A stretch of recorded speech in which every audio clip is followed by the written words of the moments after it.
हिरे माझा मितवा मालिकेच्या आजच्या भागामध्ये आपण पाहणार आहोत की ईश्वरी आता पोलीस स्टेशनला गेलेली असते। समोर अर्णव जेलमध्ये असतो। अर्णव जेव्हा ईश्वरीला पाहतो तेव्हा मात्र आता ईश्वरीला पाहिल्यानंतर अर्णवला खूप जास्त आनंद होतो। पण खरं तर ना ईश्वरी आता अर्णव सोबत बोलण्यासाठी प्रेमाने नाही तर आता त्याच्यासोबत असलेले संबंध तोडण्यासाठी आलेली असते। दुसरीकडे अर्णवला वाटत असतं की ईश्वरी आपल्याशी बोलायला भेटायला आली आहे, त्यामुळे त्याला खूप छान वाटतं आणि तो म्हणतो की मला माहिती होतं की तू मला समजून घेशील, तू माझ्यावर विश्वास ठेवशील। त्यावर ईश्वरी आता अर्णवला म्हणते की नाही, तुमचा काहीतरी गैरसमज होत आहे, मला तुमचं काही ऐकून घ्यायचं नाही आहे आणि माझा तुमच्यावर विश्वास मुळीच नाही, कारण आतापर्यंत तुम्ही मला किती फसवलंय ना मला माहिती आहे। तरी मी कधी कधी विचार करत होते की आपल्या दोघांची मैत्री कशी होऊ शकते ते, कारण याआधी सुद्धा आपले बरेच वाद झाले होते, तरी सुद्धा ते वाद सगळे विसरून आपण दोघांनी मैत्री केली होती। पण ही मैत्री काहीच कामाची नाही आहे असं देखील आता ईश्वरी जी आहे ती अर्णवला बोलत असते, कारण आपल्या दोघांमध्ये कधी मैत्री होऊ शकतच नाही। अर्णव ईश्वरीला समजवायचा प्रयत्न करत असतो। दुसरीकडे मामाने आता काही पेढे आणलेले असतात आणि तो म्हणत असतो की हे तर फक्त निमित्त आहे, देवळात गेलो असं सांगायचं आणि असं दाखवायचं की हे पेढे बाहेरूनच आणले आहेत, काहीच नाही माझ्यामध्ये बदल झालेला, आणि बघा हे पेढे घ्या ना, तोंड गोड करा। अर्णव अडकलाय ना या सगळ्यामध्ये, आता तर खरी मजा येत आहे असं देखील आता राकेश जो आहे तो बोलत असतो। त्याच वेळेला आता मामांना प्रचंड राग येतो। आता राकेशची कॉलर करतात, राकेशला म्हणत असतात की किती हलकट, किती खालच्या थराला जाशील रे अजून, आता हे तरी सुद्धा सोडून दे, पण बघ मी काही झालं ना माझ्या अर्णवला सुखरूपपणे बाहेर काढीन या सगळ्यात ना। तुला काय वाटतं अर्णव एकटा आहे का? अर्णवच्या बरोबर आम्ही सुद्धा आहोत, आम्ही सगळं कुटुंब त्याच्या पाठीशी उभं राहू आणि त्याला लवकरात लवकर या सगळ्यातून बाहेर काढू असं देखील आता सांगितलेलं असतं। तर दुसरीकडे राकेश जो आहे तो म्हणतो की हे जे हात लावलेत ना ते आधी हात काढा बाजूला, आणि असं बोलून तो कॉलर सोडायला लावतो। आणि ज्या वेळेला आता कॉलर सोडायला लावतो त्यावेळेला मात्र मामा जो आहे तो प्रचंड वैतागलेला असतो। मामा आता बोलत असतो की तुला काय वाटतं या सगळ्यामध्ये तू जिंकलायस का? तर तसं समजू नकोस, काही झालं ना तरी मी तुला जिंकू देणार नाही, कारण मी आहे आणि अर्णव दोघंही जण मिळून नाही ना पुरावे शोधून काढले आणि नाही ना तुला लटकवलं तर बघ माझं नाव सुद्धा मी लावणार नाही असं देखील मामा जो आहे तो सांगू लागतो। तर त्यावर मात्र आता तुम्ही याचा विचार सुद्धा करा की अंजलीचं काय होईल ते, अंजलीचा विचार करा आणि मग पुढची पावलं उचला हे देखील सांगितलेलं असतं। त्यामुळे आता मामाला जेव्हा या सगळ्या गोष्टी राकेश बोलतो तेव्हा प्रत्येकाचेच हात अगदी दगडाखाली बांधल्यासारखे झालेले असतात, म्हणजेच काही सुद्धा आता ही लोक बोलू शकत नसतात। मामा जो आहे तो म्हणत असतो पण मी माझ्या अर्णवला सोडवत नाही तोपर्यंत मी शांत बसणार नाही, काही झालं तरी मी माझ्या अर्णवची निर्दोषपणे सुटका करेन तेव्हाच मी शांत बसेन असं देखील मामाने आता सांगितलेलं असतं। मामाला प्रचंड राग येतो, मामाने कॉलर सुद्धा पकडलेली असते, पण राकेश जो आहे तो आता ती कॉलर सोडायला लावतो। दुसरीकडे मात्र आता अर्णवला भेटायला गेलेली ईश्वरी ही अर्णव सोबतचे असलेले सगळे संबंध तोडायला गेलेली असते। ती म्हणत असते की माझी चूक झाली की तुमच्यासारख्या माणसासोबत मी मैत्री केली।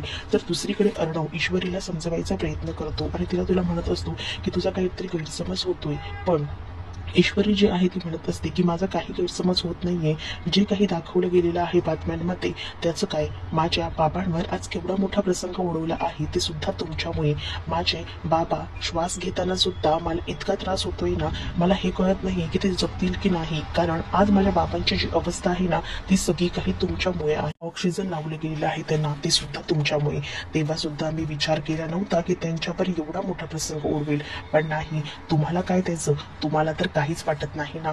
आज माझ्या बाबांना एवढ्या सगळ्या प्रसंगांना सामोरं जावं लागतंय, प्रत्येक श्वास घेताना सुद्धा त्यांना जड जातोय, आज ते त्या बिछाण्यावर पडून आहेत, ते सगळं कोणामुळे, तुमच्यामुळेच ना।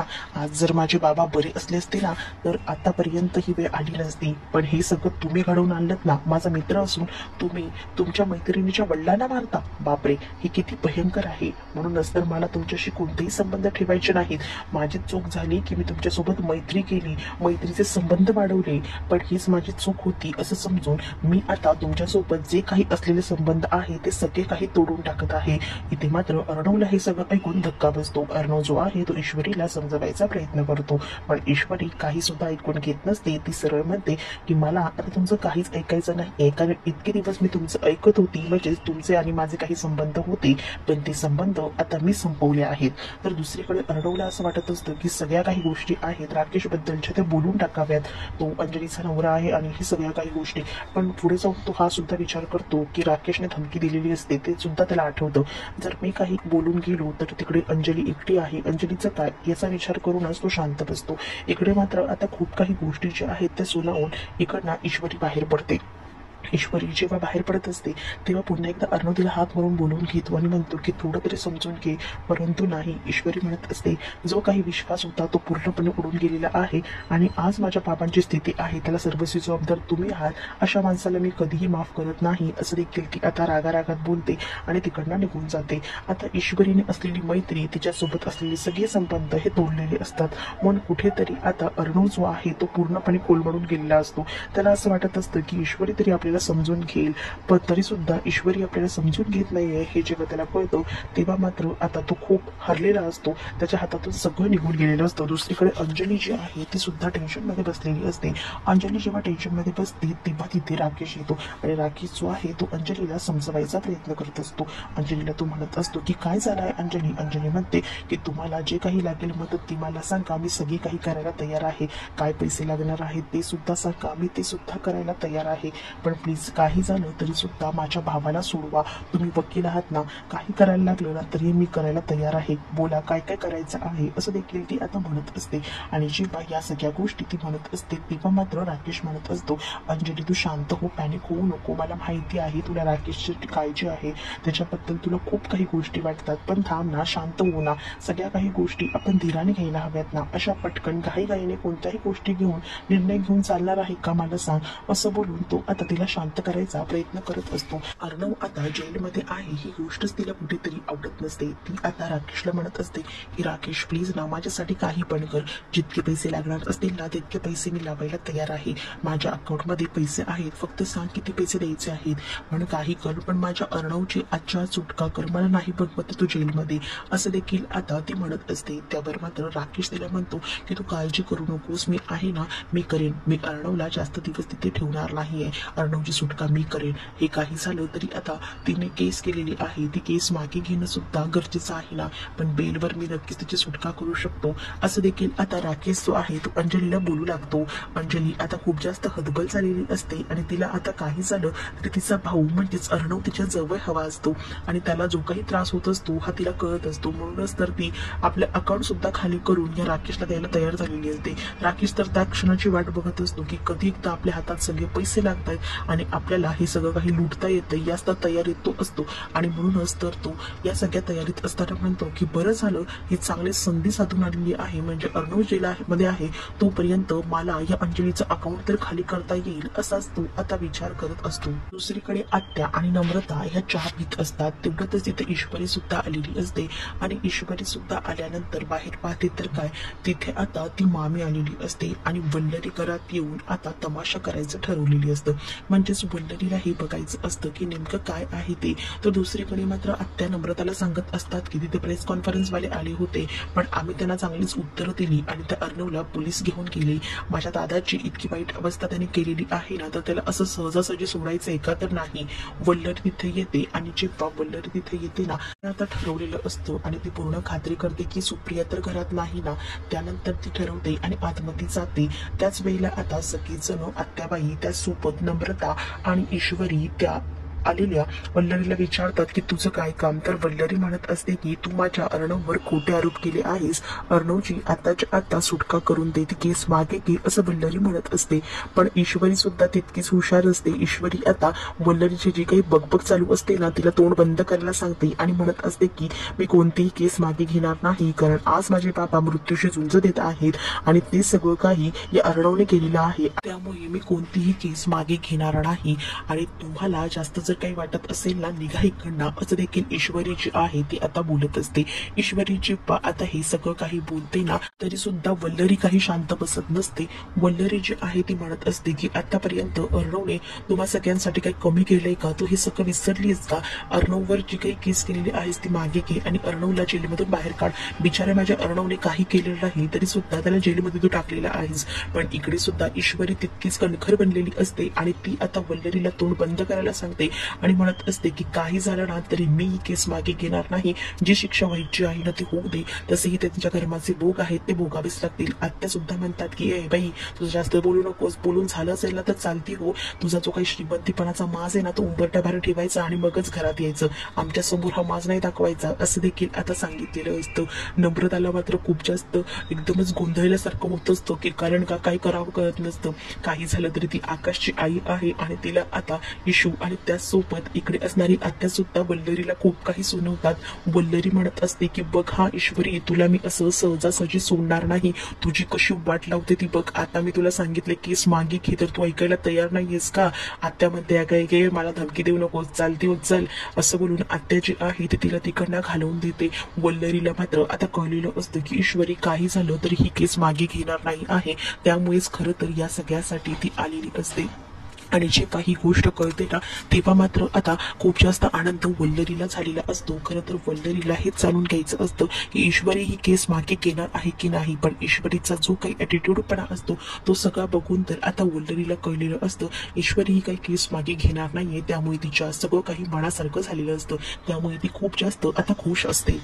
दुसरीकडे जेलमध्ये असलेला अर्णव आता ईश्वरीच्या बोलण्याचा विचार करत असतो. ईश्वरीने त्याच्यासोबत असलेले सगळे संबंध तोडलेले असतात, त्यामुळे आता अर्णव जो आहे तो खूप जास्त मोठ्या पेचात अडकलेला असतो. तो विचार करतो की त्याला असं वाटलं होतं की ईश्वरी जरा देखील त्याला समजून घेईल, पण नाही, ईश्वरीने आता विश्वासच काय अविश्वास तर दाखवलेला असतो. त्याचसोबत आता जी काही मैत्री असते ते संबंध सुद्धा संपवलेले असतात आणि मी यानंतर तुम्हाला ओळखतही नाही असं देखील तिनं म्हटले असतं. तुम्ही माझ्यासाठी अजनबी आहात हा वाक्य सुद्धा तिनं काढलेलं असतं. त्यामुळे इथे मात्र आता अर्णव हा खूप जास्त द्विधा मनस्थितीत असतो. अर्णवला आता मध्येच ठेच लागते तर तिकडे ईश्वरीला सुद्धा ठेच लागलेली असते, पण ईश्वरीला काही लागत नाही. ईश्वरी विचार करते की आता ही ठेच अजून कोणाला लागली असेल का, तर जेव्हा अर्णव आपल्या पायातले शूज आणि सॉक्स काढून बघतो तर त्याच्या आता बोटातून रक्त येऊ लागतं. त्याला खूप अशी मोठी ठेच लागलेली असते. जेव्हा इथे अर्णवला ठेच लागते तेव्हा मात्र आता ईश्वरीला सुद्धा ठेच लागलेली असते. म्हणजे दोघांचीही आता मन जी आहे ती एकत्र जोडलेली असतात, तरी सुद्धा या दोघांनाही कळत नसतं. तर दुसरीकडे मात्र आता ईश्वरी जी आहे ती या सगळ्याचा विचार करत असते की हे सगळं काही काय घडत आहे. तिला तिच्या बाबांची सुद्धा काळजी वाटत असते, तर दुसरीकडे मला हे असं का होतंय, ठेच लागली तर माझं मन असं वर खाली का होतंय, असा विचार ईश्वरी करत असते. पण तिला हे कळत नसतं की अर्णवला सुद्धा त्याच वेळेला तिथे ठेच लागलेली आहे ती. तर इकडे आता ईश्वरी काही झालं तरी लवकरात लवकर बाबा बरे व्हायला हवेत यासाठी प्रयत्न करत असते. डॉक्टरांशी ती बोलायचं ठरवते. डॉक्टर जे आहेत ते म्हणत असतात की अजूनही तुझे बाबा शुद्धीवर आलेले नाहीयेत, आम्ही तर ट्रीटमेंट केलेली आहे पण ते काही जमत नाहीये, पण आम्हाला असं वाटतंय की आम्हाला आता त्यांना ऑपरेशनला घ्यावं लागेल, पण जर ऑपरेशन केलं सर्जरी केली तर त्याला 8 ते 10 लाख रुपये खर्च येतील. तुम्ही पैशांची सोय करा आणि त्याचसोबत पैशांची सोय झाली की मला सांगा, आपण लगेच ऑपरेशन करायला घेऊ, तेव्हाच कुठेतरी तुझे बाबा वाचतील, असं देखील डॉक्टरांनी सांगितलेलं असतं. डॉक्टर जेव्हा पैशांची म्हणजेच 8 ते 10 लाख रुपयांची सोय करायला सांगतात तेव्हा मात्र ईश्वरी खूप जास्त गोंधळून जाते, कारण इतका पैसा कुठे असणार आहे तिच्याकडे. त्यामुळेच ती आता मोठ्या द्विधा मनस्थितीत अडकलेली असते. डॉक्टर मात्र सांगतात की जेव्हा पैशांची सोय होईल तेव्हा सांगा, तेव्हाच आम्ही उपचाराला सुरुवात करू. पण आता ईश्वरीला काही झालं तरी तिच्या बाबांची जी काही कंडिशन आहे ती समजत असते, पण बाबांना वाचवणं सुद्धा तिला गरजेचं असतं. पण इतका पैसा उभा तरी कुठून करायचा हे सुद्धा तिच्या समोर मोठा आव्हान असतं. डॉक्टरांनी मात्र सांगितलेलं असतं की जे काही आहे ते आता तुमच्या हातात आहे, म्हणजे तुम्ही जर पैशांची लवकरात लवकर सोय केली तर आपण ऑपरेशनलाही लवकरात लवकर सुरुवात करूया, हे देखील डॉक्टरांनी सांगितलेलं असतं. आणि डॉक्टर आता हे सगळं सांगून तिकडनं निघून जातात. मात्र आता आई आणि त्यासोबत इकडे असणारी ईश्वरी ही दोघी जणी विचार करतात की इतका पैसा आता आणायचा तरी कुठून. म्हणजेच अर्णव सोबतचे असलेले संबंध तर तिने तोडलेले असतात. अर्णव तर ऑलरेडी जेलमध्ये आहे, त्याच्याकडनं मदत घेऊ शकली असती ती, पण आता तिचा तो मित्र काहीच तिच्या कामी येणार नसतो, कारण तिनं त्याच्यासोबत असलेले सगळे संबंध तोडलेले असतात. मग आता तिला कळत नसतं की इतका पैसा मोठा उभा तरी कुठून करायचा. त्यामुळे आता ती खूप जास्त टेन्शन मध्ये आलेली असते. ती आपल्या आईला सुद्धा म्हणत असते की आई आता काय करायचं आहे, एवढा पैसा कुठून उभा करायचा, आपल्याकडे एवढे पैसे कुठे आहेत, काय करायचं मला खरंच कळत नाही आहे, असं देखील ती आता आपल्या आईला म्हणत असते. त्याच वेळेला मात्र आई म्हणत असते की काही झालं तरी आपल्याला हे ऑपरेशन तरी करावं लागेल, पण काय करूया, कुठून आणूया इतका पैसा. तर दुसरी दुसरीकडे मात्र तिच्या हातात काही बांगड्या असतात. त्या बांगड्या काढून ती ईश्वरीला देते आणि ईश्वरीला म्हणते की हे घे, या बांगड्या घे, या बांगड्या विक आणि जितके पैसे येतात ना ते आपण ऑपरेशनला लावूया. ईश्वरी आईला म्हणते की आई हे सगळं काय करतेस तू. आई म्हणते की मला काही झालं ना तरी ह्यांचा जीव वाचणं गरजेचं आहे. प्लीज तू हे काही पण कर आणि या बांगड्या घे आणि या बांगड्या ज्या आहेत त्या बाहेर जा आणि विकून टाक. मला ना ह्यांचा जीव वाचणं गरजेचं आहे. मला हे सगळं घालून काही मिरवायचं नाहीये असं देखील आता सांगितलेलं असतं. तर दुसरीकडे आता ईश्वरीला आईने बांगड्या दिलेल्या असतात. त्या बांगड्या ती हातात घेते आणि विचार करत असते की मला ह्या कोणत्या संकटात देवा आणून उभं केलं आहे. इतक्या पैशांची व्यवस्था मी कुठून करू. पण मला माझे बाबा सुद्धा वाचायला हवेत असं देखील ती आता म्हणत असते. तर दुसरीकडे मात्र तिला पैशांची गरज असते. म्हणूनच ती एकदमच विचारांमध्ये मग्न झालेली असते. पण तिला हे कळत नसतं की आपण ज्या काही गोष्टी केलेल्या आहेत त्यामुळेच हे सगळं झालेलं आहे. अर्णव सुद्धा विचार करत असतो की इथे म्हणजेच ईश्वरी कोणत्या संकटात तर नाही ना. म्हणजे प्रत्येक वेळेला त्याला मनाला कुठेतरी वाटत असतं ईश्वरी जेव्हा संकटात अडकते ना तेव्हा त्याच्या मनाला कुठेतरी जी आहे ती हाक पोचत असते तिची. आणि तो सुद्धा विचार करतो की बहुतेक ईश्वरी कोणत्या तरी संकटात आहे. पण मी तरी तिला मदत करायला कसं जाणार. मी इथे अडकलो आहे ना, मी कशी मदत करू तिला हे सुद्धा आता कळत नसतं. तर दुसरीकडे आता पुढील भागात आपल्याला पाहायला मिळतो ईश्वरी आता राकेश सोबत आपलं मन व्यक्त करते. राकेश हॉस्पिटलमध्ये येतो तेव्हा राकेशला सांगते की डॉक्टरांनी बाबांचं ऑपरेशन करायला सांगितलं आहे पण त्याच्यासाठी 8 ते 10 लाख रुपये खर्च सांगितलाय. मला ना प्लीज तुमची मदत हवी आहे. तुम्ही मला या सगळ्यामध्ये मदत करा ना. काही पैसे हवे आहेत मला असं देखील ईश्वरी आता राकेशला सांगते. ईश्वरीने राकेशला असं सांगितल्यानंतर राकेश तर आता खूप मोठ्या टेन्शन मध्येच येतो की इतका पैसा आणायचा तरी कुठे आणि तो ईश्वरीकडे पाहत असतो. तर दुसरीकडे मात्र आता ईश्वरी जी आहे ती आता पोलीस स्टेशन मध्ये जाते. पोलीस स्टेशन मध्ये गेल्यानंतर ती पोलिसांशी बोलत असते कारण आता तिनं जे आहे ती अर्णववर केस केलेली असते. तर तिकडे पोलीस जे आहेत ते म्हणत असतात की ही केस ना अशीच वाढत जाईल पण ह्याचा निकाल लागायला लगेच नाही लागणार, वेळ जाईल असं देखील आता पोलीस जे आहेत ते सांगतात. आणि तर ते नंतर म्हणतात की बघा तुम्ही जर विचार करत असाल सेटलमेंट मध्ये सोडून द्यायचं तर अजूनही तुमच्याकडे संधी आहे. आणि त्याच वेळेला आता जेलमध्ये असलेल्या ती अर्णवकडे पाहत असते. तर तुम्हाला हा व्हिडिओ आवडला असेल तर लाईक करा, शेअर करा आणि चॅनलला सबस्क्राईब करा. बेल नोटिफिकेशन ऑलवर सेट करा जेणेकरून सगळ्या नव्या व्हिडिओंच्या अपडेट्स तुम्हाला मिळतील. तुमच्या प्रतिक्रिया आणि कमेंट्स नक्की कळवा.